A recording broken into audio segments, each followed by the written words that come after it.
दक्षिण ईरान में अमेरिका ने किया नया हमला।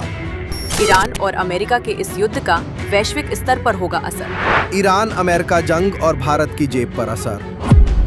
क्या होगी भारत की कूटनीतिक और व्यापारिक चुनौती?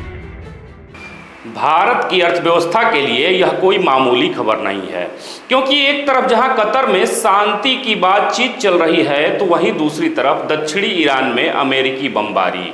दरअसल अमेरिकी सेना के सेंट्रल कमांड के अनुसार अमेरिकी सेना ने बंदर अब्बास के पास ईरान के मिसाइल ठिकानों को तबाह कर दिया है।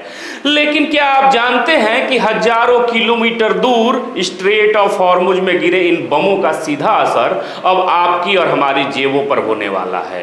अब आप सोचेंगे कैसे, तो आपको बता दें कि एक तरफ अमेरिकी राष्ट्रपति डोनाल्ड ट्रंप कतर में युद्ध विराम समझौते की बात कर रहे हैं, तो वहीं दूसरी तरफ उनकी नौसेना ने आज तड़के सुबह ईरान के बारूदी सुरंग बिछाने वाले जहाजों को उड़ा दिया। अब समझिए, दरअसल संकट की असली जड़ है स्ट्रेट ऑफ हॉर्मुज। आपको बता दें कि स्ट्रेट ऑफ हॉर्मुज दुनिया का सबसे सकरा समुद्री रास्ता है, जहां से हर दिन वैश्विक तेल के सप्लाई का करीब 20 से 30% हिस्सा गुजरता है। ऐसे में अगर ये रास्ता ठप हो गया, बंद हो गया, तो पूरी दुनिया की अर्थव्यवस्था पटरी से उतर जाएगी।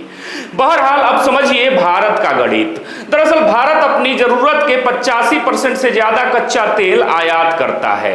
ऐसे में ईरान के पास हो रहे इस युद्ध के कारण कच्चे तेल की कीमतें आसमान छू सकती हैं, क्योंकि जैसे ही क्रूड ऑयल महंगा होगा, वैसे ही भारत में पेट्रोल डीजल के दाम अत्यधिक बढ़ेंगे।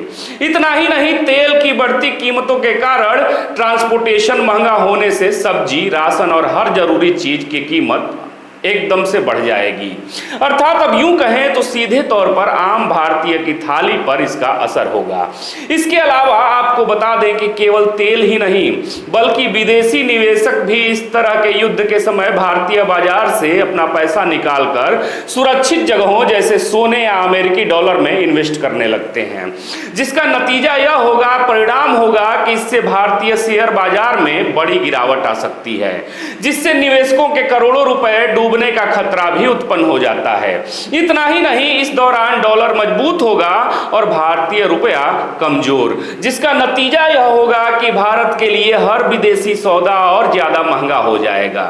दरअसल बात केवल पैसों की नहीं है, बल्कि भारत के रणनीतिक हितों की भी है, क्योंकि ईरान में भारत का चाबहार पोर्ट प्रोजेक्ट है, जिस प्रोजेक्ट के जरिए भारत मध्य एशिया और यूरोप तक व्यापार का रास्ता बना रहा है। ऐसे में इस युद्ध से चाबहार प्रोजेक्ट पर भी ब्रेक लग सकता है, संकट उत्पन्न हो सकता है। साथ ही खाड़ी देशों में रहने वाले लाखों भारतीय प्रवासियों की सुरक्षा और उनकी तरफ से भारत भेजे जाने वाले पैसे पर भी बड़ा संकट मंडरा सकता है। ऐसे में स्पष्ट है, साफ है कि शांति की मेज पर चल रही बातचीत के बीच ये धमाके सिर्फ ईरान को नहीं, बल्कि ग्लोबल इकोनॉमी को डरा रहे हैं। अतः भारत भी यही उम्मीद करेगा कि कतर में चल रही शांति वार्ता सफल हो, क्योंकि मिडिल ईस्ट की शांति में ही भारत की आर्थिक तरक्की छिपी है। अब इस पर आपकी क्या प्रतिक्रिया है, जवाब जरूर दीजिएगा। फिर से मिलेंगे एक नए वीडियो में, तब तक देखते रहें खबरों खिलाड़ी। जय हिंद, जय भारत।